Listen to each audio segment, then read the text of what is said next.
On se rappelle quand même de cette loi qui date de 2019, qui jusqu'à présent peine à s'être appliquée, à cette loi qui donc cadrait un tout petit peu tout ce qui se plongerait dans la nuisance sonore. C'était donc frappé à l'époque d'une amende allant de 500 000 à 5 millions de francs guinéens, sauf que jusque-là, c'est une loi qui peine à s'être appliquée, quoi.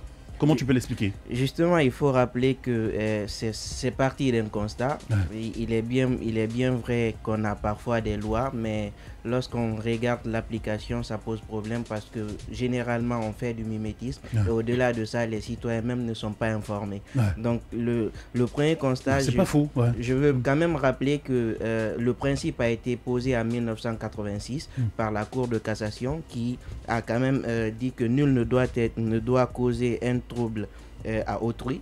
Donc ce principe a été posé et dans les législations internes, ça a été intégré. Lorsque vous prenez aujourd'hui notre code pénal, en son article 948, également, il y a des sanctions prévues à cet effet-là. Lorsqu'il y a tapage nocturne, lorsqu'il y a nuisance sonore, la personne concernée peut effectivement engager une action. Et ce que la loi dit, c'est que la personne qui pourrait également commettre cette infraction pourrait être frappé d'une amende et même d'un emprisonnement chez les autres. Qui peut aller jusqu'à 1 an. Oui, justement, sauf que là, on est dans la contravention. Généralement, c'est les amendes qui sont plus prioritaires. Et aujourd'hui, on dit que c'est les amendes de la 3e classe. Et les amendes de la 3e classe, les contraventions de la 3e classe sont retrouvées à l'article 68 de notre code pénal. Ce qui veut dire que la personne pourrait payer ce qu'on appelle un montant de 300 000 francs. Donc, également, l'objet qui a servi, l'outil qui a servi de faire ce tapage-là peut être confisqué. C'est-à-dire, je donne un exemple banal, dans la société, un guiguier par exemple qui se livrerait à une soirée exposition où il y a des engins, il y a de la musique, ça dérange tout le voisinage. Cet objet-là peut être confisqué, c'est-à-dire l'engin peut être confisqué et également celui qui était à l'initiative de cette fête-là peut également être frappé du paiement de cette amende. Et au-delà de ça, celui aussi qui se passerait pour complice, c'est-à-dire qui pourrait faciliter également la commission de l'infraction, je parle en l'occurrence du guiguier par exemple, qui est là en train de jouer, lui également il peut être passible de la même sanction. Donc aujourd'hui le constat il est énorme parce que dans les sociétés, dans nos quartiers, c'est toujours ça. Les gens se soucient plus des autres. Très malheureusement. Ils font ce qu'ils ont à faire. C'est-à-dire que même on le fait à des heures tardives. À des heures tardives, parfois, même dans leur chambre. Vous savez, le trouble, c'est pas que seulement la personne qui peut le faire, les instruments et même les animaux. Parce qu'on est responsable des choses dont on a la garde. À partir du moment où votre chien a un comportement inhabituel et qu'il commence à crier un peu partout, vous devez aboyer. Pardon, aboyer. Vous devez le mettre. Donc si vous ne le faites pas et que ce trouble devienne anormal, également ça y va dans cette catégorie d'infraction. Donc tout pour dire aujourd'hui, c'est un constat aberrant, mais il faut que les gens osent engager des actions pour que effectivement qu'il y ait des décisions de justice qui vont servir de jurisprudence interne, parce que dans les autres pays, il y a déjà des décisions qui ont été rendues à la matière. Donc aujourd'hui chez nous, il ne suffit pas tout le temps de vous plaindre, ah, mon voisin il me fatigue. Si vous lui mettez en demeure et qu'il ne comprenne pas, vous pouvez aller loin, pourquoi pas engager une action. Ça pourrait aussi lui permettre de savoir que c'est bien sûr encadré. Parce que justement, c'est ça le souci, c'est ça le gros souci chez nous, c'est qu'il n'y a pas d'action derrière. On se limite simplement à dénoncer, à s'offusquer, à s'apitoyer si tu veux, mais après derrière, il n'y a aucune action qui est intentée. Oui, tout à fait. Cependant, comme l'a dit Simon et Pierre, en République de Guinée, vous parlez donc d'une loi qui a été qui n'a pas fait l'objet d'adoption. Donc un projet de loi qui est encore dans les tiroirs donc, de notre Parlement là-bas, en attendant que ça ne soit appliqué. Mais en République de Guinée, vous savez quand même déjà qu'on a un régime applicable déjà sur ce qu'on peut appeler ici les nuisances sonores. Mais avant de rentrer ici, peut-être qu'il n'a parlé que d'un aspect qui est ici, et le tapage nocturne. Parce que si on parle de tapage nocturne, il peut y avoir des tapages durs, alors que la loi, le code pénal, donc, il ne parle que des tapages nocturnes. Il ne fait pas donc allusion c'est qu'on appelle au tapage dur. Cependant aussi, on constate partout. Donc c'est un fait majeur à Conakry ici, y compris également aussi dans les milieux comme Boké ou autres là, où vous avez des installations classées. Les installations classées, c'est ce qu'on appelle là les usines. La Bonagui par exemple, qui est du côté des Matoto, et tant d'autres usines qui existent. Sans faire de publicité. Donc, il y a une nuisance là-bas. Maintenant, c'est quoi, effectivement, en droit, c'est quoi la nuisance? Alors, c'est tout élément préjudiciable. Après, il parlait d'informations. Est-ce que ces gens savent concrètement qu'ils sont en train de justement, c'est l'intérêt donc c'est l'intérêt pour les citoyens aujourd'hui de capter les fréquences des Djouma pour, n'est-ce pas, avoir certaines informations concernant leurs droits et devoirs dans la société ici. En effet. Donc, c'est ce que nous sommes en train de faire maintenant.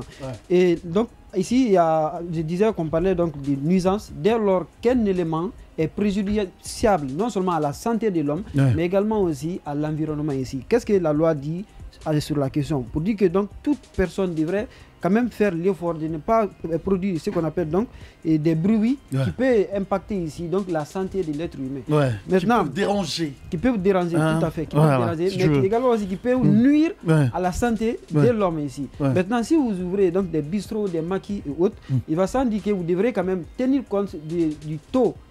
Bon, la quantité de bruit, ce qu'on appelle les décibels donc de bruit. Donc il faut minimiser pour essayer donc de préserver la santé donc de ces citoyens ici. Donc maintenant, quand l'application est ici, en la matière, il faut comprendre ici qu'il y a ce qu'on appelle une autorité de police qu'on appelle la police administrative qui relève de la compétence normale des maires. Donc c'est aux maires de prendre des dispositions même en l'absence d'un texte de loi régissant, le maire, en vertu donc des prérogatives de police administrative qui l'incarne, peut prendre un arrêté communal pour interdire l'émission donc des bruits dans sa circonscription locale ou territoriale ici.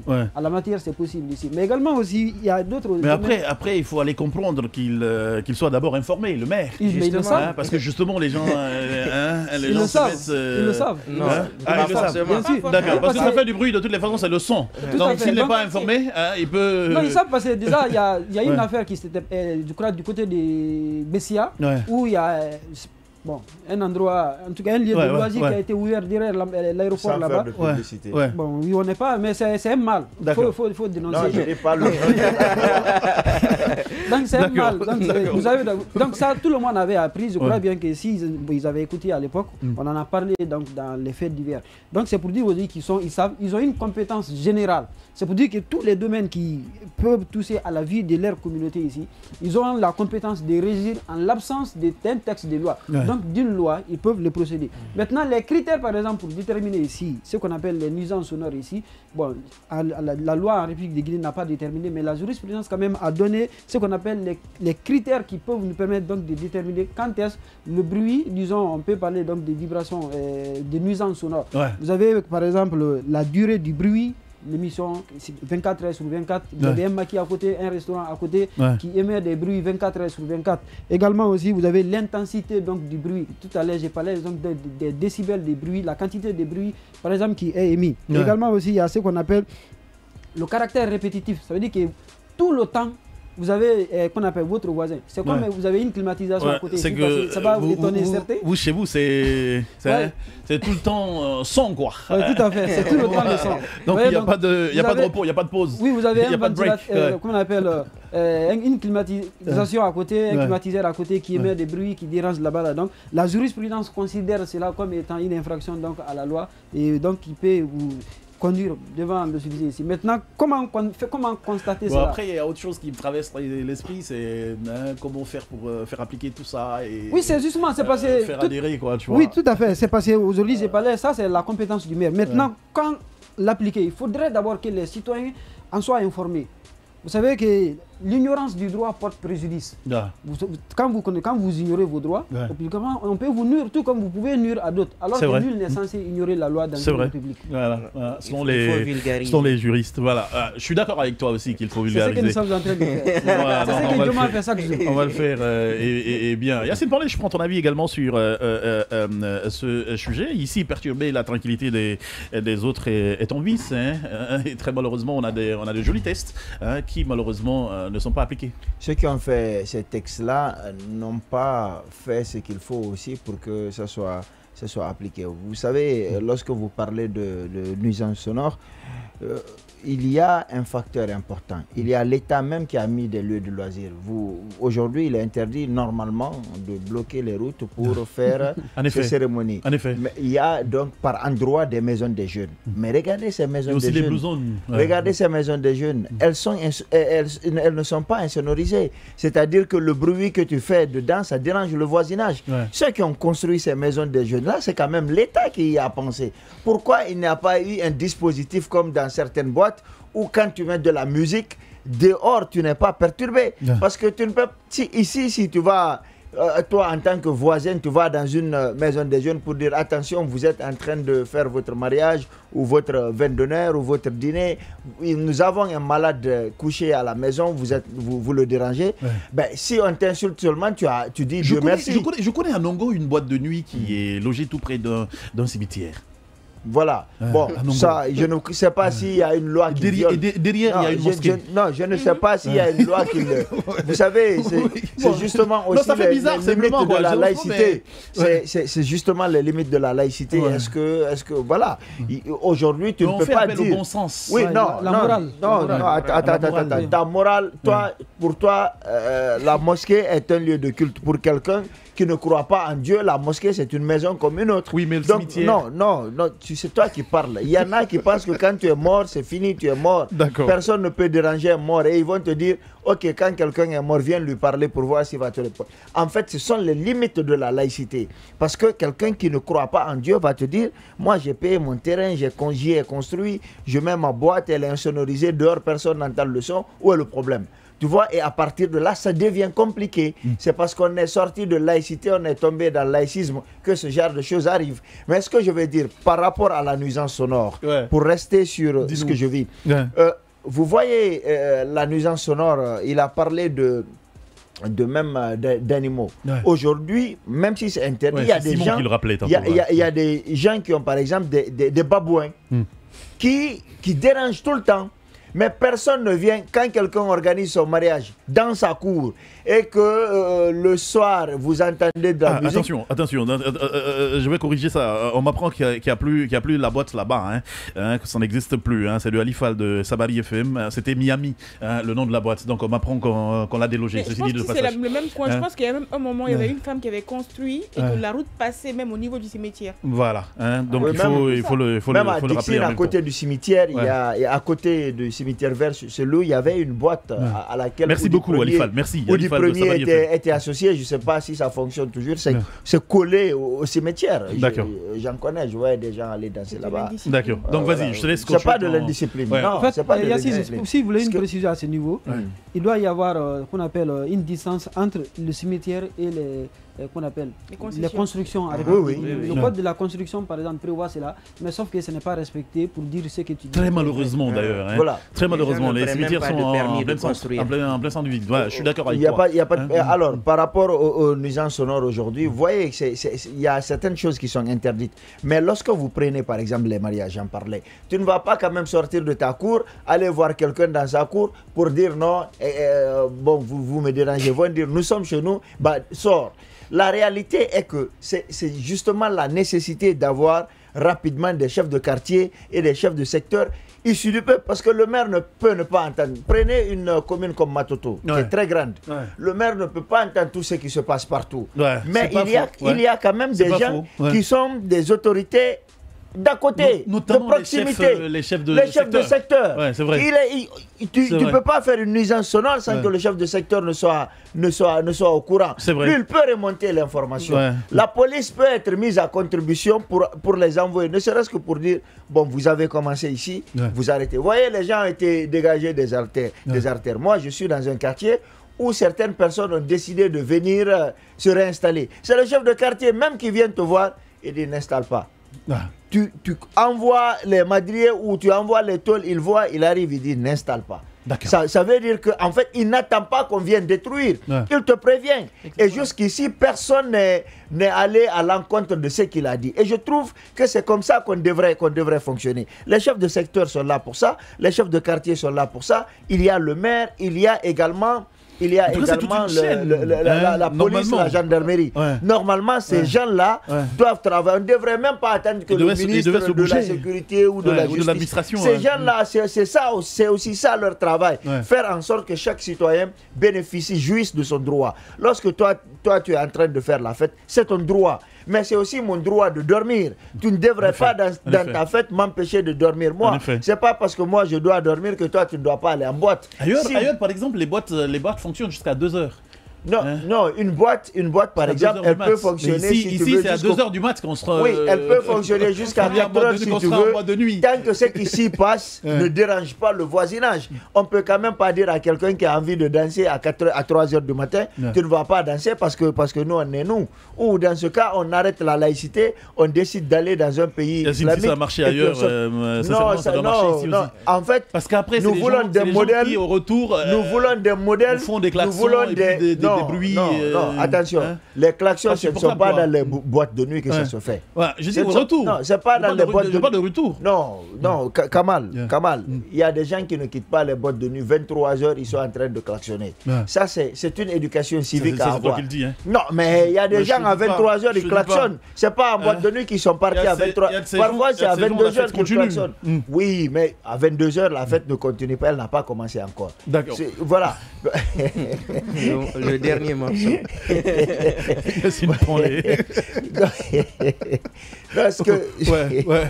Ce que je veux dire, c'est que par rapport à ça, c'est une éducation civique à avoir, notamment dans les formations pour avoir les permis de conduire. C'est des formations qu'on peut avoir. Une éducation civique ou une éducation routière même. Non, il y a une éducation civique à avoir pour se dire... Il faut vivre au centre émetteur pour comprendre tout ce que je veux te dire. Non, bon, moi je dis... Ou encore au centre commercial ici, la Maï. D'accord. Dans tous les cas, c'est aussi une éducation civique de savoir que quand tu es en train de passer, tu klaxonnes pour quelqu'un qui est devant toi. Certes, il va comprendre, mais tout le voisinage pourrait se réveiller à cause de ça. Il faut mettre un dispositif dans la loi pour permettre aux citoyens parfois de pouvoir porter plainte, non pas contre ceux qui organisent, mais contre le laxisme, soit des chefs secteurs, soit des chefs de quartier. Je pense que si ça existe, ils se bougeraient davantage. Non, ils se bougeraient davantage. Si tu peux te lever, porter plainte contre ton chef de quartier pour ça, ben, ils se lèveraient pour éviter que tu ne portes plainte. Oui, Simon, vas-y. Donc moi, je pense que pour faire application de la loi, il faudrait que les gens engagent la responsabilité des autres. Parce que si vous sentez que vous êtes brimé dans votre droit, que vous êtes lésé, vous êtes victime d'une infraction, vous devez être à même de porter cette action-là.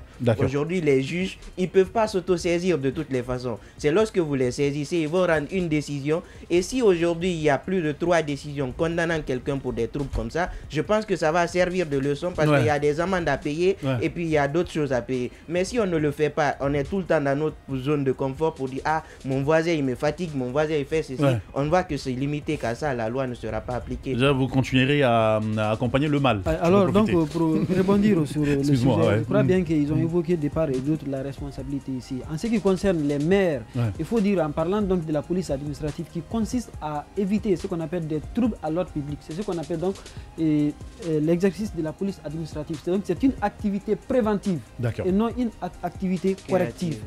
Donc, on est dans la prévention ici. Donc, le maire, en prenant donc un arrêté qui interdirait ce qu'on appelle l'organisation, par exemple, des mariages ou autres là sur la voie publique et qui pourra émettre ici donc des bruits ou des nuisances, faire des nuisances sonores ici, peut interdire cela maintenant. Donc, en la matière aussi, c'est une information. Avant de procéder donc à l'organisation de votre mariage où vous allez tympaniser les gens. Donc vous pouvez par exemple informer vos voisinages pour dire que vous avez donc une cérémonie ici. C'est ce que la loi même existe. Donc de la part avant de chercher donc l'autorisation. J'ai un procureur qui s'impatiente depuis un moment dernier. Je te coupe pas s'il te plaît. Mais voilà, donc c'est ce qui se passe après. Ça se coupe, donc ça devient un petit peu compliqué. 83, 93, on a encore 5 minutes. Vas-y. Donc ça c'est du côté des maires. Maintenant, ce qui concerne la responsabilité donc de ces violateurs, il faut dire que ça, on ne peut pas. C'est à chacun de connaître ses droits. C'est contre la loi. Ses droits.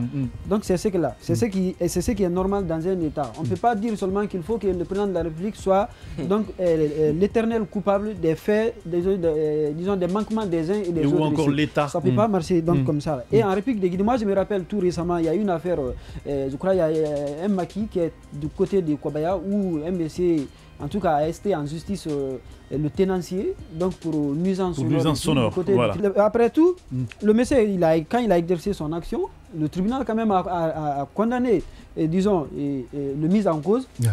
Donc, il y a eu paiement d'une amende là-dessus. Donc, maintenant, par rapport à ça, nous, en fait, il y a une question, l'exercice du droit est une question de culture également aussi. En Europe, également aussi, disons, de façon globale, dans les pays occidentaux, chaque fois il y a des revendications, surtout les Français, où moi je connais, ce sont des personnes les plus chichitées du monde. Donc il ne reste rien passé. Absolument, il ne reste rien passé. Il suffit juste que vous commencez à taper, même à. Voilà. Tu me rappelles Khalil qui, des fois, avec la maison, il dit écoute, Kamal, souvent il faut mettre les Guinéens en studio.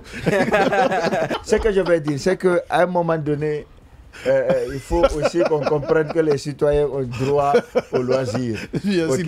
Et lorsqu'on interdit la nuisance sonore, on demande aux gens de ne pas faire de tapage nocturne.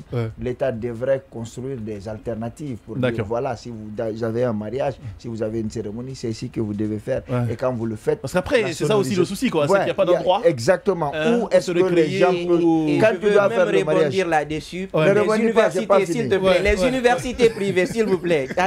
Il y a des tu prends quand tu veux, donc les gens vont prendre. Il y a des universités aujourd'hui. Non, il y a des universités. Tu couvres un peu la caméra de ton ami. Il y a des universités aujourd'hui où les vendredis, c'est-à-dire des universités privées en République de Guinée, à partir de 14h, on organise des mariages au sein de ces universités, tandis qu'il y a des étudiants qui ont cours à 14h jusqu'à 18h. Dans ces universités-là, au master, ce n'est pas faux, c'est tout près. Je vais quand même taire le nom, mais il faut rappeler qu'il y a beaucoup d'universités qui le font. Et ça aussi, c'est pas normal. Ce n'est pas faux. Je l'ai remarqué. Je ne fais pas ce débat-là, mais ce que je dis, c'est que l'État doit construire des... Ça aussi, c'est pas la morale. Non, je ne fais pas ce débat-là. Oui, je sais. Je dis simplement que c'est immoral. Je ne parle pas d'enfants d'école primaire, c'est des étudiants au master. Si ça ne les dérange pas, ça ne va pas me déranger. Attends, mais je ne vais pas pleurer à leur place. Ça les dérange? Ah non, attends, il faut qu'on se dise la vérité dans ce sujet. Voilà, donc pour finir, pour finir, je pense que l'État devrait déjà trouver des solutions palliatives ou alternatives pour permettre aux gens de ne pas faire des nuisances sonores. Parce que si on te montre là où tu dois aller et que tu ne vas pas là-bas, c'est plus facile de réprimer. Mais il n'y a rien. Qu'est-ce que l'État a mis en place aujourd'hui pour pallier à ça? D'accord. Allez, pour clore, que les gens exercent leurs droits, parce que si vous n'exercez pas vos droits, on ne peut pas résoudre votre problème. D'accord. Tout en respectant celui des autres aussi. Diané, oui, c'est pour clore, nul n'est censé ignorer la loi et que l'ignorance du droit également porte préjudice. Préjudice,